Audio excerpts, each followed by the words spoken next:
ouvir a voz do Salvador.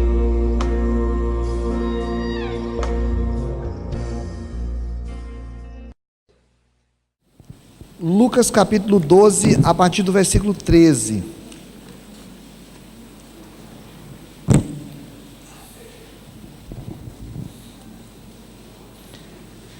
Neste ponto, um homem que estava no meio da multidão lhe falou: Mestre, ordena a meu irmão que reparta comigo a herança.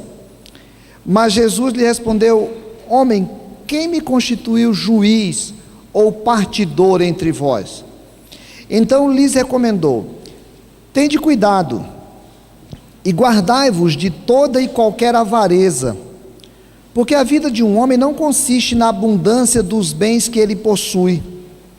E lhes proferiu uma parábola dizendo: O campo de um homem rico produziu com abundância. E arrazoava consigo mesmo dizendo: Que farei? Pois não tenho onde recolher os meus frutos. E disse: Farei isto: destruirei os meus celeiros, reconstruí-los-ei maiores, e aí recolherei todo o meu produto e todos os meus bens. Então direi à minha alma: Tens em depósito muitos bens para muitos anos. Descansa, come, bebe e regala-te.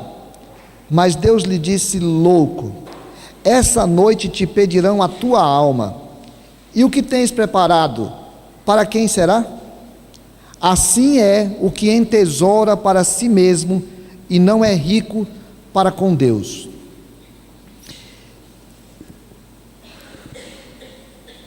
Eu tenho pensado muita coisa. Nosso tema esse ano vai ser Minha Família para Ti, Senhor.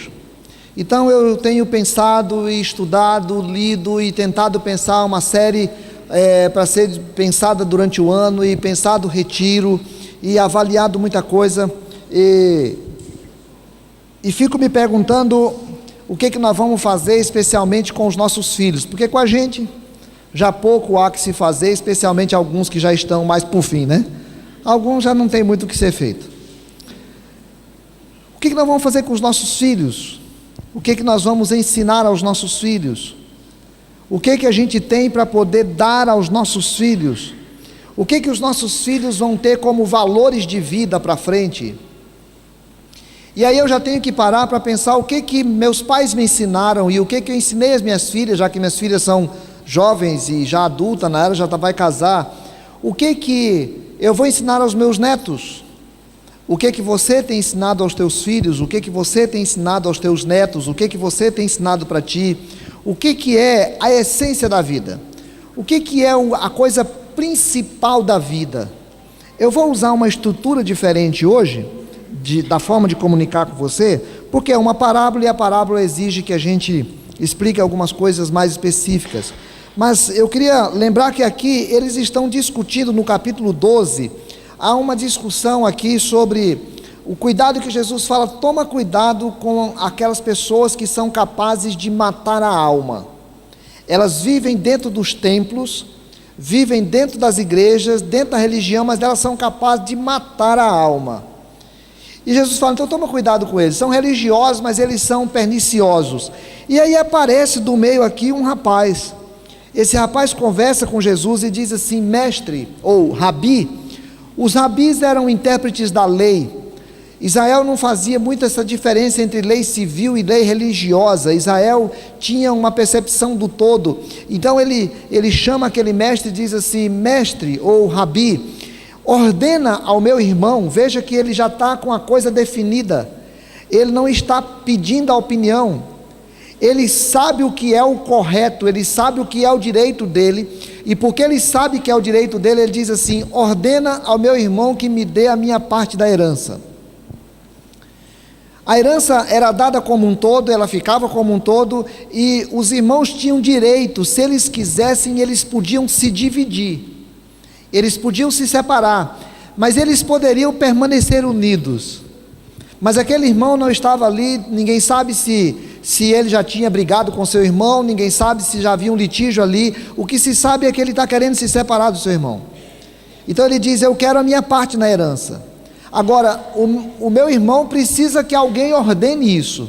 E você, como rabi, você como mestre, você como esse que é capaz de avaliar a lei, você tem condição de ordená-lo. E Jesus diz assim: homem, quem foi que me constituiu juiz sobre vocês? Jesus não está aqui para avaliar isso. Então ele diz: quem foi que me constituiu juiz sobre vocês?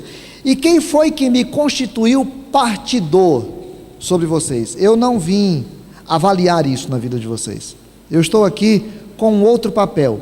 Só que, irmãos, Jesus, ao mesmo tempo que ele não é o juiz para decidir sobre essas coisas materiais naquele instante, ele vai tratar de algumas coisas que são essenciais na vida daquele rapaz e que são essenciais na nossa vida.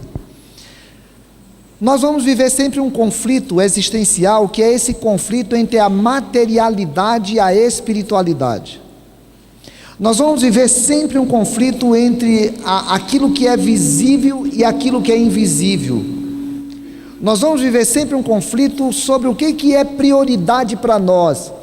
É aquilo que eu posso ter, ou é aquilo que eu posso ser?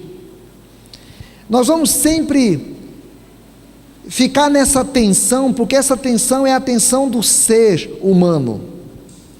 E aqui o povo judeu já vivia, e o homem sempre viveu uma luta com essa questão das posses, e talvez essa lição seja muito útil para nós hoje, porque nós vivemos uma tensão entre querer ter as coisas, que é um negócio fora do comum. E às vezes nós gastamos toda a nossa energia e toda a nossa vida para que os nossos filhos estudem nas melhores escolas possíveis, porque os nossos filhos precisam ter um emprego que dê um bom salário, que dê um bom dinheiro, porque um filho de sucesso é um filho que tem isso. Uma filha de sucesso é uma filha que tem isso. E nós gastamos mais tempo da nossa vida dedicando aos filhos aquilo que eles podem adquirir do que aquilo que eles podem ser. Então Jesus não se coloca como juiz sobre a vida material daquele rapaz, mas Jesus se coloca como mestre, como rabi, como Senhor, para poder falar àquele rapaz algumas coisas essenciais que servem para a nossa vida. Não apenas com relação àquilo que nós compramos, mas essa relação nossa com a materialidade. Aí Jesus vai falar para aquele rapaz o seguinte: olha, você precisa compreender uma coisa, tenha cuidado. Agora não se sabe se Jesus está falando só para ele, ou está falando para os dois, ou está falando para um grupo que está ali. Mas Jesus está falando: tenham cuidado e guardai-vos de toda e qualquer avareza. Cuidado com essa vontade que você tem de ter as coisas. Cuidado com essa angústia que você tem de adquirir bens. Cuidado com esse apego que você tem com as coisas materiais. Cuidado com essa energia que você gasta em ter mais do que precisa, que é a noção de avareza. Jesus vai chamar a atenção daquele rapaz: presta atenção, você está lutando por justiça, porque é um direito teu de ter bens, mas você está se separando do seu irmão, porque para você agora o teu bem é mais importante do que a comunhão com teu irmão. Você agora está procurando uma autoridade para vir resolver uma briga que existe entre vocês, porque você está preocupado com aquilo que é material. Cuidado, porque a vida de um homem não consiste na abundância dos bens que ele possui. Cuidado, moço. Existem duas palavras gregas para vida. Uma é essa vida biológica que nós conhecemos. Para a vida biológica nós precisamos de coisas materiais, mas para a vida biológica nós precisamos só o que a vida biológica precisa. Então, nós precisamos para a vida biológica o pão nosso de cada dia. Mas existe uma outra noção de vida que Jesus vai ensinar aqui, que é cuidado, porque assim, a vida de um homem, essa outra vida, essa coisa que transcende o biológico, essa coisa que transcende o corpo, não depende dos bens que você tem. Você é capaz de brigar com o teu irmão por causa dos bens.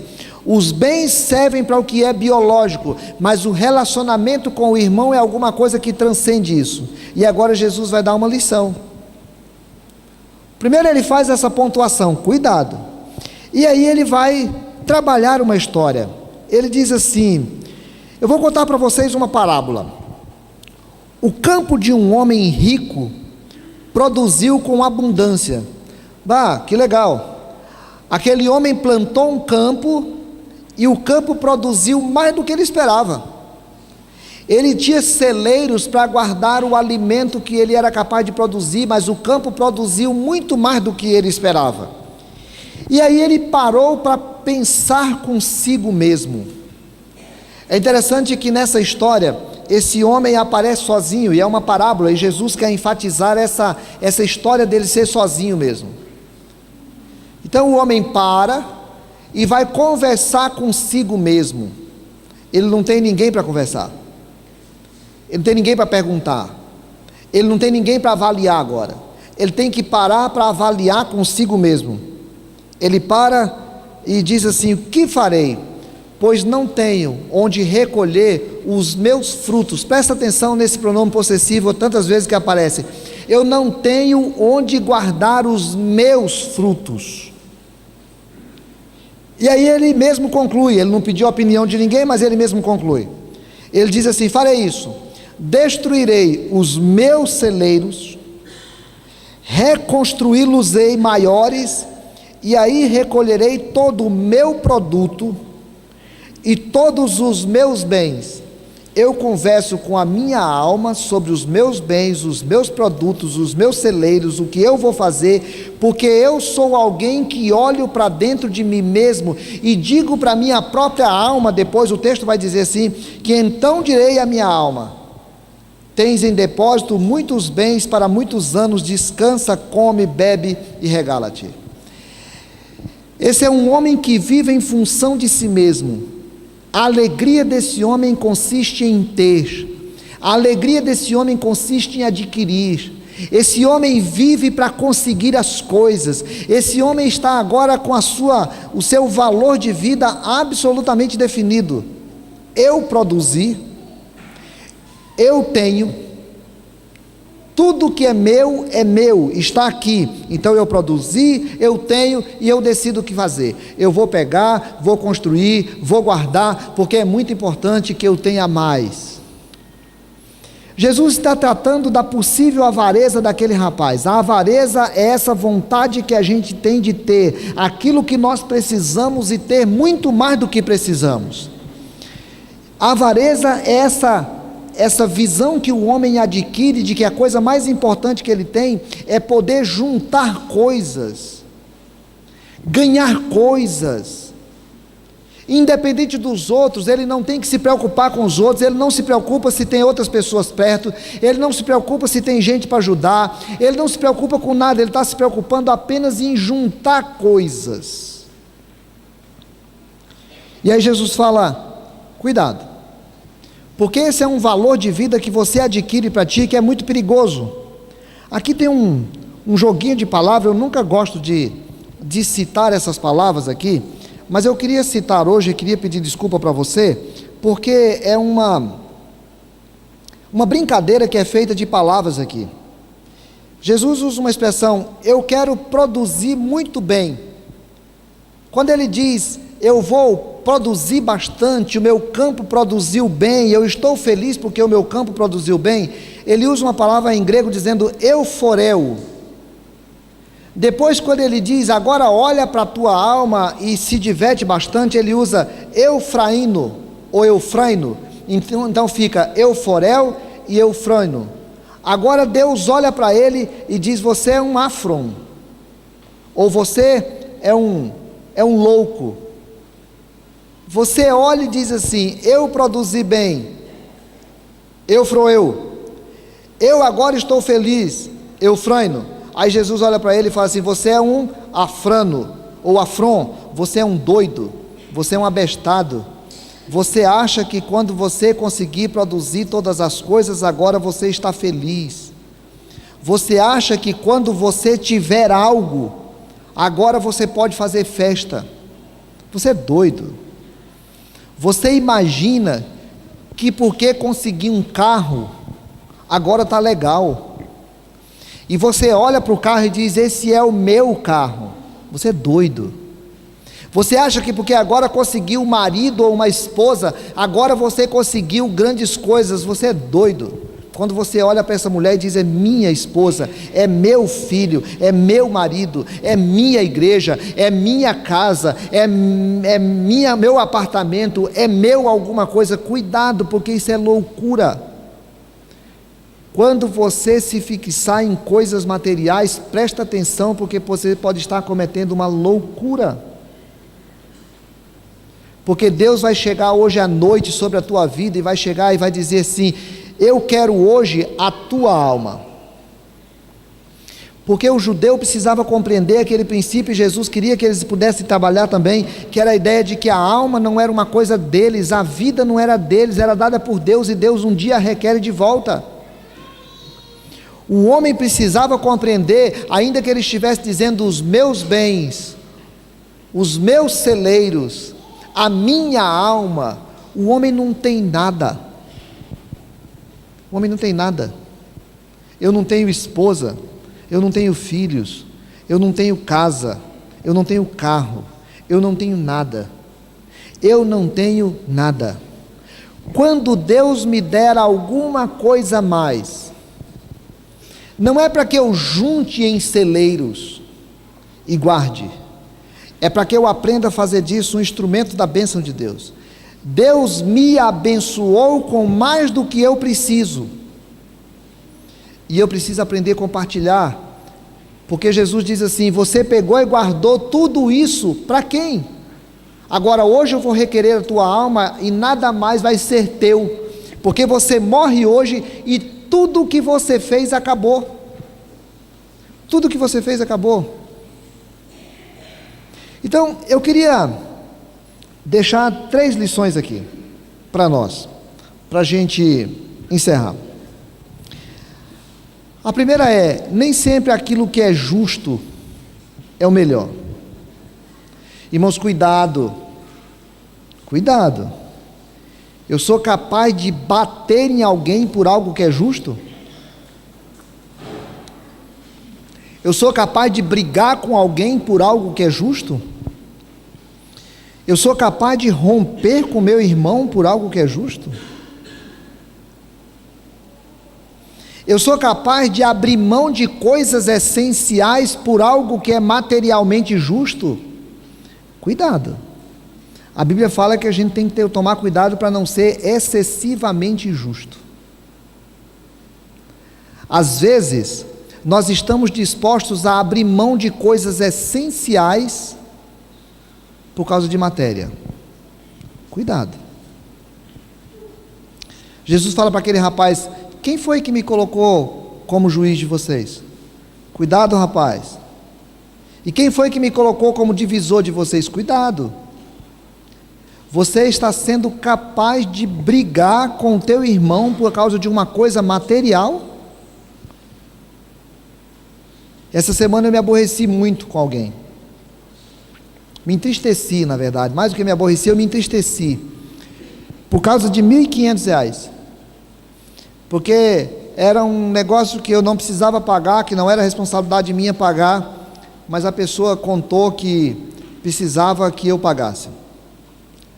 E eu paguei. E fiquei aborrecido com aquele negócio. E depois eu fiquei pensando: meu Deus, o que é R$1.500 na minha vida? Essa pessoa não pode ficar com a sensação de que eu fiquei entristecida com ela por causa de R$1.500. Cuidado, porque às vezes a gente fica brigando por coisas materiais, dando mau testemunho por conta de coisas materiais, e ensinando os nossos filhos que essas coisas materiais são mais importantes do que o testemunho que nós podemos dar.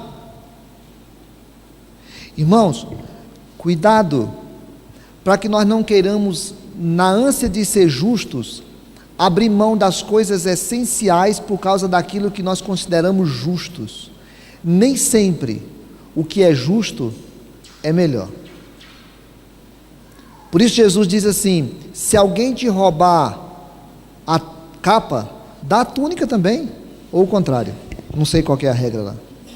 Se o teu adversário fizer você caminhar uma milha, anda duas, cara, anda duas. Se o cara te bater na face direita, ao invés de você ir lá na justiça, brigar, bater de volta, dá outro e fala: bicho, bate logo, pronto, e vai na paz. Porque às vezes é melhor ter paz do que ter razão. Cuidado, porque às vezes a gente começa a valorizar tanto as coisas materiais que nós somos capazes de brigar com os nossos próprios irmãos por causa delas. Cuidado com o excesso de justiça. Segunda coisa, a essência da vida não é aquilo que nós ganhamos, mas é aquilo que nós fazemos com o que ganhamos. Aquele homem produziu muito e ele estava feliz porque ele produziu muito. Jesus estava contando uma história para poder lembrar para nós que o importante não é o tanto que nós produzimos, é o que nós fazemos com o que produzimos. Queridos, cristianismo nunca foi marcado pelo tanto de coisas que nós temos. A grande marca do cristão não é o tanto de coisas que se tem. A grande marca do cristão é o tanto que se ama com aquilo que se tem. Não adianta nada juntar tudo, rapaz. Não adianta nada você construir novos celeiros para acumular mais. Você deixou para quem? Você fez o que com o que ganhou? Essa é a proposta de Jesus para nós. Irmãos, a questão nossa não é qual carro nós temos, é o que fazemos com o carro que temos. A questão nossa não é qual casamento, é para que serve o nosso casamento. Não é qual casa, é para que serve a nossa casa. Não é quanto ganhamos, é o que fazemos com o que ganhamos. A essência da vida não é aquilo que é material, mas é aquilo que nós fazemos com o material que temos. Todas as vezes que aparece alguém diante de nós, precisando de algo que nós podemos dar, a gente precisa entender que aquela é uma oportunidade que Deus nos dá de sermos abençoados. Nós precisamos aprender, porque senão nós vamos virando avarentos, e vamos ensinando a ter filhos avarentos, crianças e filhos que só pensam em si mesmos, pessoas que perderam de vista aquilo que elas podem fazer a partir do que recebem. Terceira coisa essencial que Jesus vai trabalhar nesse texto é a noção clara que a gente precisa ter de que tudo que temos vem de Deus e para Deus. Olha, a alma que você tem vai ser requerida por Deus. Deus te deu e Deus vai requerê-la. É tolice o homem que juntou para si bens e não conseguiu agradar a Deus. Ser rico não é ter coisas. Ser rico é agradar a Deus. Ser rico para Deus é a coisa mais importante que a gente tem na vida. Ser rico para Deus é partilhar aquilo que nós temos para a glória do nosso Deus. Então, Jesus termina esse trecho da parábola dele dizendo assim: assim é aquele que entesoura para si mesmo e não é rico para com Deus. Cuidado quando a gente perdeu a capacidade de partilhar dos nossos bens, daquilo que temos, e nós não conseguimos ensinar para os nossos filhos que melhor é dar do que receber. Nós estamos entrando no novo ano, Projetos e projetos. Hoje nós paramos agora à tarde, depois da escola dominical, nós paramos uma liderança ali da igreja e começamos a pensar o tanto de coisa que a gente tem para construir esse ano. E eu fiquei pensando depois à tarde. A gente tem que terminar aqui, essa construção aqui. Agora o refeitório, os lugares. Nós temos de construir agora os banheiros e umas salas lá no Mariana. Nós temos de adaptar algumas coisas aqui no Aponian. Nós temos de construir lá na chácara. Para quê? Esse para quê tem que estar muito claro para nós. Esse para quê tem que estar muito claro para nós. E esse para quê precisa glorificar o Senhor, porque senão nós só vamos juntar posses para a igreja. Quais são os seus projetos para 2015? Quais são os projetos que os seus filhos têm para 2015? Quais são os projetos que a Tawane tem para a faculdade dela? Quais são os projetos que você tem na sua casa que glorifica a Deus? Que não é apenas um acúmulo de bens, que não é apenas uma palavra para a alma. Olha, você estudou, passou num concurso, ganha agora tantos R$1.000 por mês, então agora ele usa uma série de expressões aqui, né? Ele diz, então agora você diz à própria alma, você juntou muitos bens, então descansa, come, bebe e regala-te. O que nós estamos ensinando para os nossos filhos? Sabe, irmãos? Olha, nós estamos ensinando muita tranqueira para os nossos filhos. E tranqueira não satisfaz a alma. Antes de qualquer coisa, nós precisamos ensinar os nossos filhos que tudo é de Deus. Aquele homem precisava aprender, o Senhor me deu agora mais do que eu estava esperando. E a questão agora não é construir celeiro para juntar e eu ficar, e agora? Não, eu preciso aprender a partilhar o que recebi. E os nossos filhos precisam aprender isso em nós. Os nossos filhos precisam aprender que nós estamos mais preocupados com o que Deus pensa do que com o que nós consideramos essência.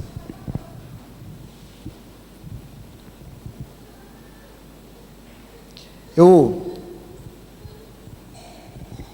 conheci há alguns anos, aliás o Moreira estava junto, nós com o Jeová também, nós conhecemos um missionário lá no Amazonas, aliás, lá no Acre. Aquele rapaz foi criado no Brasil, o pai dele foi missionário no Brasil, e aí quando ele se formou e foi ser missionário também, e ele foi trabalhar e trabalhou durante 30 anos, junto aos índios Manchneres, lá na divisa com o Peru, e eles tiveram suas filhas, e foram morar na aldeia, gastaram 4 dias para chegar lá, e lá estava a época de frio, já na divisa com o Peru, e chegaram no tempo de frio, e construíram uma barraca, e cercaram de lona, e cobriram de palha, para poder tentar aprender a língua daqueles índios, com 2 crianças, e lá viveram 30 anos, e nos últimos anos, a mãe dela adoeceu nos Estados Unidos,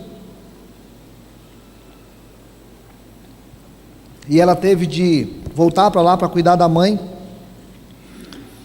Depois eles terminaram a tradução do Novo Testamento que eles fizeram, e agora estavam entregando o Novo Testamento, e eu perguntei para ela, irmã, qual que foi o momento mais difícil que a senhora teve na aldeia? E eu imaginei, uma criança adoeceu nessa aldeia, como é que uma criança adoece nessa aldeia e vai para onde? Eu imaginei, sei lá, a saudade, enfim, alguma coisa parecida. E na hora que eu perguntei para ela, ela parou, pensou assim, e falou assim, o momento mais difícil foi quando a gente teve que ir para os Estados Unidos tratar da minha mãe, e eu fiquei preocupado como é que ficaria a igreja aqui, se os índios iam permanecer fiéis ou se iam desviar. Aquela mulher não é rica, irmãos. Aquela mulher não é bem-sucedida. Aquela mulher talvez não seja o sonho que nós temos para os nossos filhos. Aquela mulher viveu de ofertas a vida inteira, de irmãozinhos nas igrejas bem-sucedidos, que resolveram não juntar em celeiros os seus bens, mas resolveram partilhar parte daquilo que ganhavam. E porque eles não juntaram nos celeiros e partilharam aquilo que ganhavam, Deus foi usar a vida daquela mulher e daquele homem com os índios lá na divisa do Acre com o Peru. O que é alguém bem-sucedido? O que é um filho bem-sucedido? O que é sucesso? O que você quer para o seu filho? Tomara que a gente resolva escolher a essência. E a essência é: agrada a Deus com tudo que você tem, porque tudo que você tem, inclusive a tua alma, foi Deus quem te emprestou, e Ele vai requerer de volta a qualquer instante. Vamos orar? Quem sabe você pode se colocar diante de Deus e dispor a tua vida, os teus bens, os teus filhos, e quem sabe você pode refazer um projeto diante de Deus para aquilo que você quer como essência da vida. Vamos orar, cada um de nós?